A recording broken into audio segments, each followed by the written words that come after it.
Okay, so I'll now invite our final speaker to the stage, Sinead McNally, who's joining us from Dublin City University, and their presentation is entitled Understanding the Lived Experience of Autistic Pupils in Primary and Secondary Schools in Ireland. Thanks,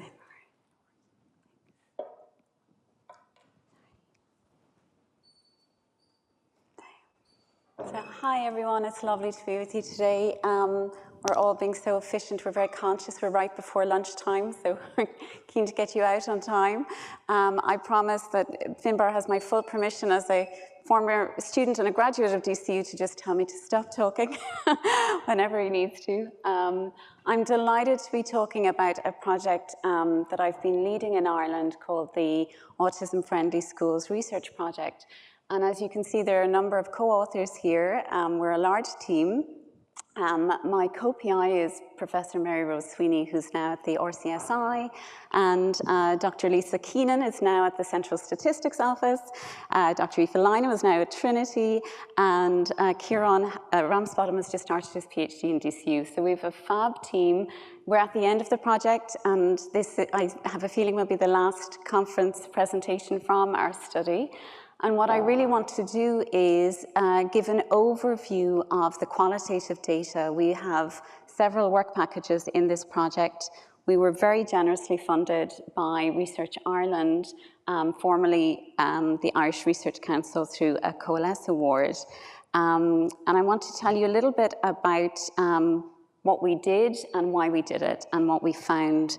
And in particular for this Congress, I really want to look at the recommendations because that was the main aim of this research. So we wanted to do a systematic investigation of the experiences of autistic students in primary and post-primary schools in Ireland. And there's been an amazing and really positive increase in research in this space. We wanted to look from our very youngest children in schools in Ireland, how they were experiencing the school system. We also wanted to talk to their parents, and then we also had another work package where we looked at the wider school community and the attitudes and understanding of teachers and parents and other families as well. So really the key aim was to capture the missing voices of autistic children and their families in education. And the reason why we got this funding was that our main objective was to make recommendations for implementable supports in school and in policies. So that's what we have published and launched in March of this year. We had 2 advisory groups. We were really, really privileged to have a child and youth advisory group. We had 3 autistic students in secondary school guiding the work, and an adult advisory group as well of key interest holders, including parents, academics, and autistic advocates as well within Ireland. So some background, I think this so much, the first thing Mary said to me after Ellie's talk was, you know, it all matches, it all overlaps, it's all really carefully themed. We know that there are gaps in existing research in terms of there is and has been a lack of consultation and a tendency to rely on other people's perspectives. And we want to capture the voices of the students themselves, because these are likely to differ to us, so lecturers, teachers, and they can get lost amongst adult perspectives. We know, and everybody here would agree, that autistic students have the right to be heard in matters concerning their education and to be active agents in shaping their school experiences. I have been at international conferences where this assumption, which I assumed everybody in the room also agreed with, was not actually met necessarily. So it is something we have to keep really talking about and putting an emphasis on. And of course, within the United Nations Convention on the Rights of Persons with Disabilities, autistic children have the right to be fully included in mainstream educational settings with individualised supports and accommodations to maximise their potential. Ireland ratified the UN CRPD, another reason why this research, I suppose why we got so much interest in this research. While we ratified this, the provision of inclusive education is not currently fully compliant with Article 24, and we have these major challenges around fully inclusive education in Ireland that can be seen in other countries as well. So we did a scoping review initially. Finbar has led an amazing systematic review, which we cite a lot, on the lived experiences of students in mainstream secondary schools. In our scoping review, we wanted to look at, from very early on, what kind of literature is there with very young autistic children about their experiences right through school across all types of schools. And we found that there are several challenges that autistic students experience in school, but that in Ireland we really need a lot more, in particular on what works well, what's actually positive, and there are a number of really good changes in terms of at least aspiring towards this, this inclusion. And we wanted to also look at the students who are underrepresented, so children who may not communicate through speech, and are really younger autistic students in primary school. So what we did, and I'm going to have to be very quick on this, there's the timer here, which is really helpful. Autistic students, we met with them from the age of 5 to 18 years. We used a photovoice methodology. I'm not going to go into how we did that, but children were invited to take photographs or create drawings of school. We did adapted interviews with a flexible child-centered approach, and again was informed by our advisory groups. And then with all of this really, really detailed data, we did inductive thematic analysis. So these are sample characteristics. You can see that we met with 33 children from primary school, 18 from secondary school. Of those children, some were parent-only reports, so we were working within a bio-ecological model. We wanted to start with the child and work outwards. But I spoke with some parents on the phone who were concerned about the exclusion of children in terms of their participation. They felt they couldn't participate even with adapted or participatory methods. And so we interviewed those parents about their experiences as well.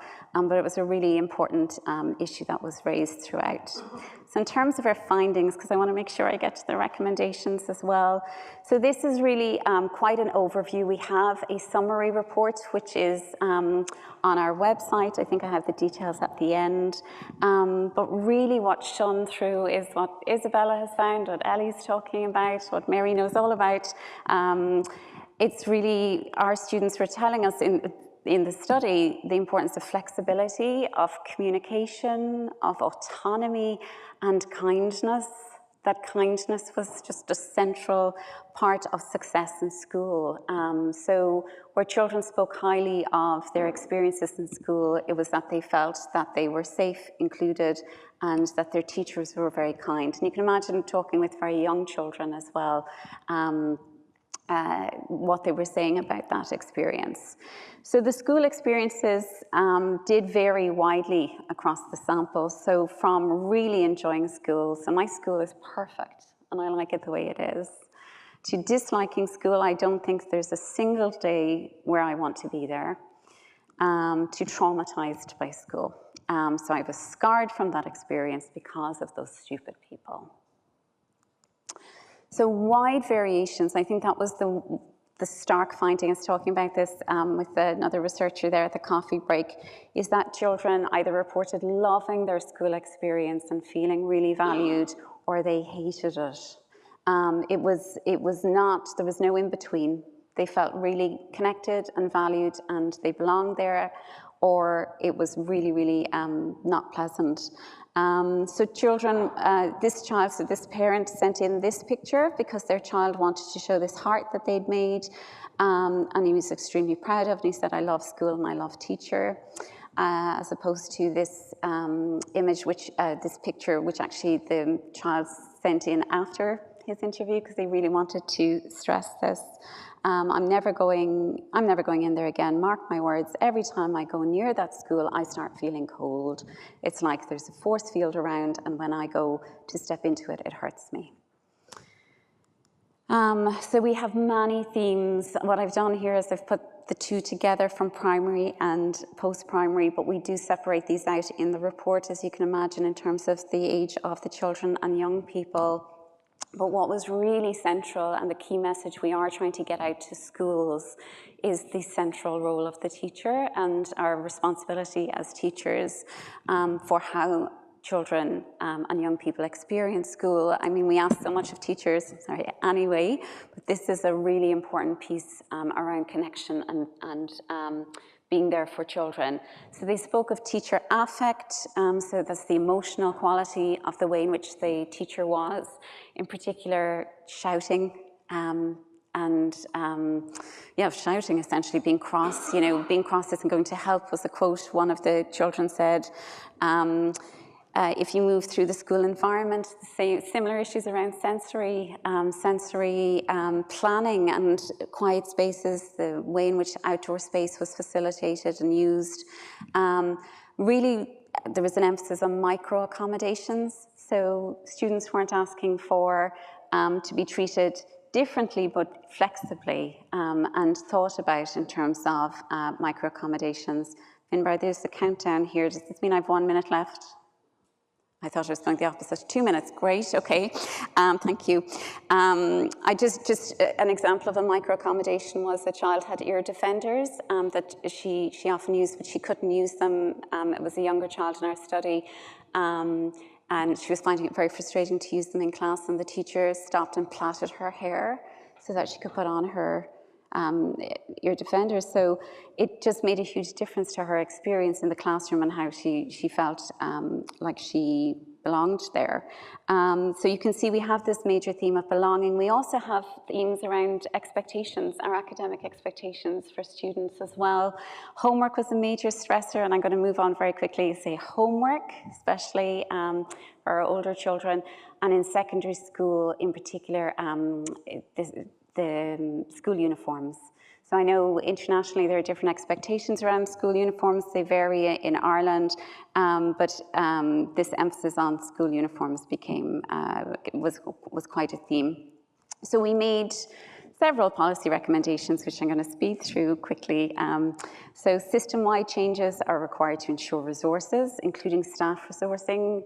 We know in Ireland, teachers, schools are working incredibly hard, and they're under-resourced, and this came out in our other work package as well. A lot of parents are recognising the structural and systemic issues. Inclusive cultures and leadership coming from the school principal right through is really, really important, and we advocate for this in our recommendations. And we have a framework for autism-friendly schools, and the principles of inclusion and equity should be actively promoted by policymakers to guide the work of teachers, principals, and the wider school community. We do talk about initial teacher education. I work at the DCU Faculty of Education, so we do ask a lot of our teacher training, but we do really find in our findings that this is so important to bring this knowledge and understanding into education at that point. Practice recommendations. I'm going to be very sneaky now, Finbar. I'm just going to put them up on the screen. Is my time gone? Yes. Okay. So, sorry. I'm going to leave that there. Thank you. Thanks. I'm very compliant. You're standing between everyone here and their lunch break. I know. So I'm just that's why I'm being. No, of course. Do we have one question maybe from the audience at this point? Yeah, we do, just there.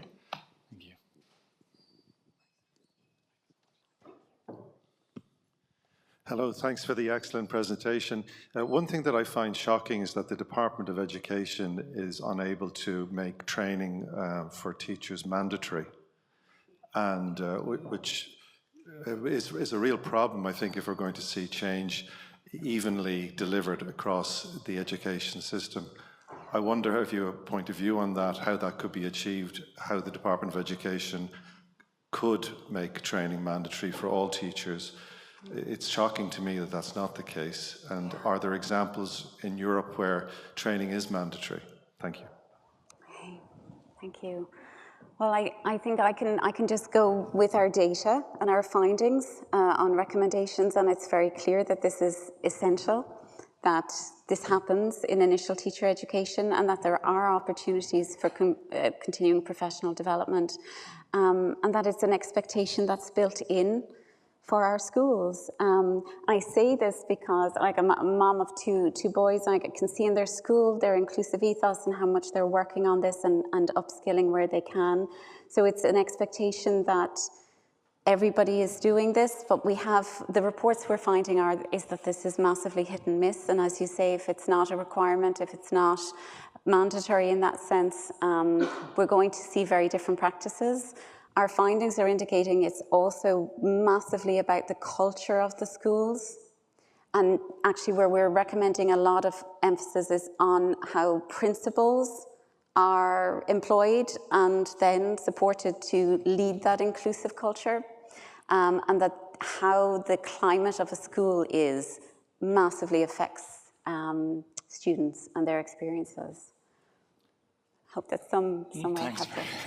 I think you summed up that very complex and multifaceted issue very clearly. And I'm sure all our speakers would be delighted to pick up any questions or conversations, but let's all get a bite to eat first. So can I have one final round of applause for our speakers? Thank you so much.